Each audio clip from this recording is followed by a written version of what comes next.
اللہ پر कामिल यकीन और भरोसा क्या है। कुरान मजीद में है वलो अन्ना अहलल कुरा आमनु वत्तकौ लफतहना अलैहिम बरकातिम मिनस समाई वल अर्ज़। अगर इन बस्तियों के रहने वाले ईमान ले आते और परहेजगारी इख्तियार करते तो हम इन पर आसमान और ज़मीन की बरकतें खोल देते। यानी जब अल्लाह चाहता है कि आपको कुछ मिले, आप कुछ हासिल करें या आपको कुछ वो अता करे तो वो हालात, वसाइल और मौके पैदा कर देता है जो आपको वहां तक पहुंचा देते हैं। कोई भी आपको रोक नहीं सकता, चाहे सारी दुनिया आपको किसी मकसद को हासिल करने से रोकने की कोशिश करे, वो ऐसा नहीं कर सकती। हदीस में है कि अगर पूरी दुनिया इकट्ठी होकर आपको फायदा पहुंचाना चाहे तो वो आपको इतना ही फायदा पहुंचा सकती है जितना अल्लाह ने आपके लिए लिखा है।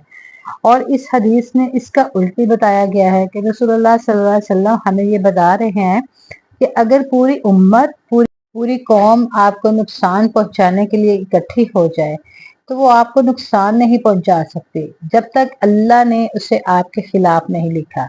और अगर अल्लाह ने उसे आपके खिलाफ लिखा है तो ये आपको ये जान लेना चाहिए कि कोई भी इसे रोक नहीं सकता।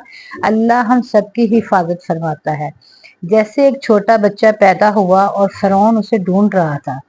फिरौन के सिपाही हर जगह थे, जासूस चारों तरफ थे, लेकिन किसी ने कुछ न देखा और न सुना और ना कुछ समझा।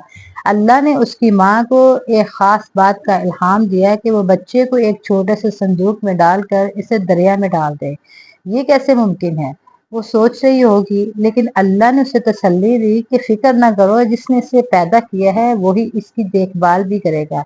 ये अल्लाह का हुक्म था, अल्लाह की तरफ से इल्हाम था कि बच्चे को पानी में दरिया में डाल दो और अल्लाह इसे तुम्हें वापस लौटाएगा। अल्लाह फरमाता है कि हम इसे तुम्हारे पास वापस लौटाएंगे और इसे इनमें से बनाएंगे हैं जो बेचे गए हैं। हम उसे पैगंबरों में से बनाएंगे।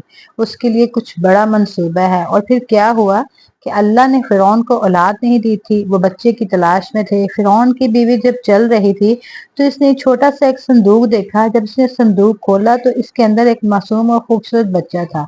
उन्होंने हजरत मूसा को अपने पास रखा और उसकी परवरिश की, यहाँ तक कि वो बड़े हो गए। जैसे कुरान मजीद में है वलम्मा बलगा अशुद्धहु वस्तफा आतैनाहु हुक्मन व इल्मन व कज़ालिका नज्जिल मोहसिनीन।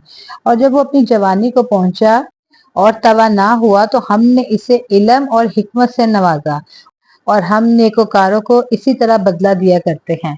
हजरत मूसा जिस औरत का दूध नहीं पी रहे थे क्योंकि ये अल्लाह का मंसूबा था, वो बच्चे को दूध पिलाने की कोशिश में बहुत परेशान थी ताकि वो इसको जिंदा रख सके। तो हैरत अंगेज के तौर पर अल्लाह ने बच्चे को माँ के पास वापस पहुंचा दिया।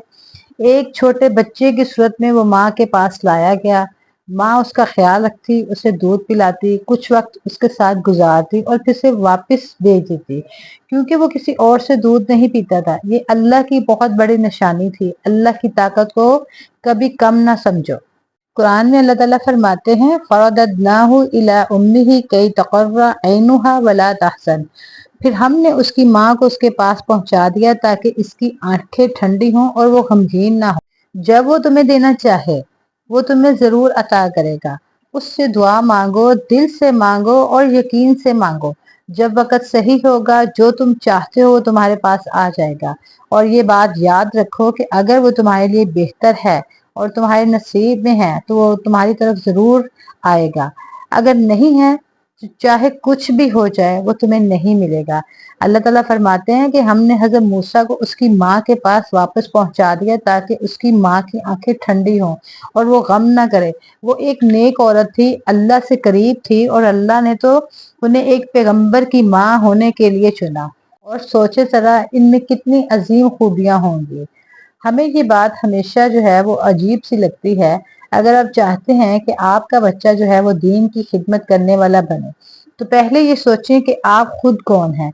अगर मैं एक ऐसा शख्स हूँ जो दुनियावी फैशन के पीछे भागता हो, वो जो दुनियावी जरूरियात के पीछे भागता हो, और अगर मैं दुनियावी चीजों के पीछे भाग रही हूँ जैसे कि मेरी तवज्जो हमेशा दुनिया की तरफ है, तो क्या मैं वाकई इस काबिल हूँ कि मेरा बच्चा दीन की खिदमत करेगा?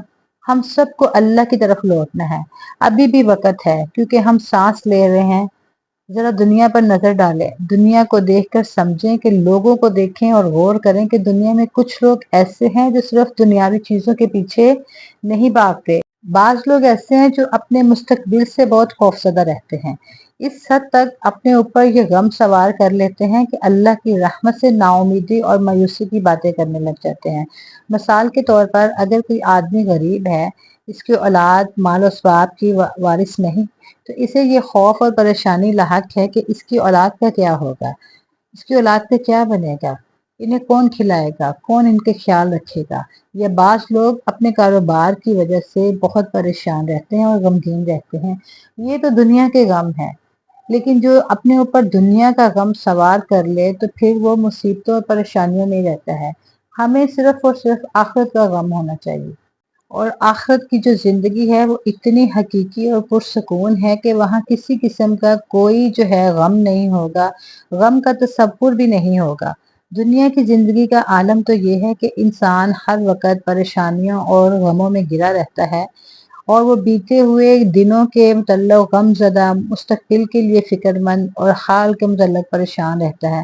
غموں اور پریشانیوں کا نزول انسان کے دل پر ہوتے ہیں، اور اسی لیے ابن قیم رضی اللہ تعالیٰ عنہ دلوں کی دو قسمیں بیان کرتے ہیں۔ وہ کہتے ہیں کہ وہ دل جن پر اللہ کی برکات کا نزول ہوتا ہے، ایسے دل پر مسرت، رونق اور خیر کی طرف جھکتے ہیں، اور وہ ہر وقت نیک کاموں کی طرف مائل رہتے ہیں، اور اگر ان پر کوئی پریشانی، کوئی دکھ بھی آ جائے تو وہ اللہ پر یقین رکھتے ہیں۔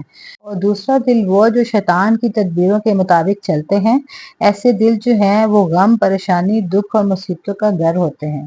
اور اگر آپ کی زندگی میں دو چیزیں ہیں نا آپ کے پاس، تو آپ کبھی بھی مایوس نہیں ہو سکتے۔ ایک اللہ سے اچھا گمان اور دوسرا اللہ پر کامل یقین۔ اللہ سے اچھا گمان کیا ہے؟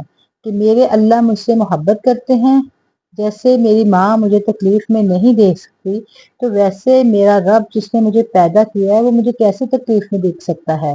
یعنی میری زندگی میں جو بھی میرے ساتھ ہے میرا رب کر رہا ہے، چاہے مجھے سمجھ آئے یا نہ آئے، اس میں میرے لیے فائدہ ہے یا نقصان ہے۔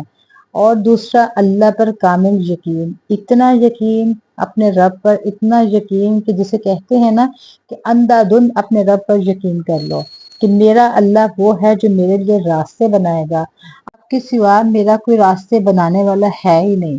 اپنے اسباب نہیں دیکھنا، اپنی قابلیت کو نہیں دیکھنا، کیونکہ آپ میرے لیے اور میں آپ کا بندہ۔ اللہ کے اوپر جو ہے آپ انحصار کریں، توکل کریں اور تقوی اختیار کریں۔ اللہ تعالیٰ تو ہی ہے، اور دل سے اللہ تعالیٰ تو ہی ہے، مطلب کہ وہ کہتے ہیں نا کہ وہ ایک بچہ ہے اور وہ بارش کے لیے دعا مانگنے جاتا ہے، اور ساتھ میں کیا ہے کہ وہ اپنی چھتری بھی لے جاتا ہے، تو ایمان ہے نا اس کا۔ تو اتنا ایمان کا لیول اور یقین، اگر آپ اللہ سے کوئی چیز ایکسپیکٹ کرتے ہیں تو اللہ جو ہے وہ زندگی میں آپ کو کبھی مایوس نہیں ہونے دیتا، اور آپ کا ایک لیول ہونا چاہیے توکل، یہ کہ میں نے جو ہے ہر چیز اللہ پر چھوڑ دی ہے۔ اور اللہ نے قرآن مجید میں کہا ہے نا فَإِذَا عَزَمْتَ تَوَكَّلْ، تم ارادہ کر لو اور اللہ پر توکل کر لو، پھر اس کے بعد دیکھو کہ اللہ نے کہا ہے مجھ پر چھوڑ دو، تمہارا کام ہے ایفرٹ کرنا، کامیابی دینا میرا کام ہے، تمہاری ایفرٹس خالص ہونی چاہیے اور تمہارے مقصد بھی خالص ہونے چاہیے۔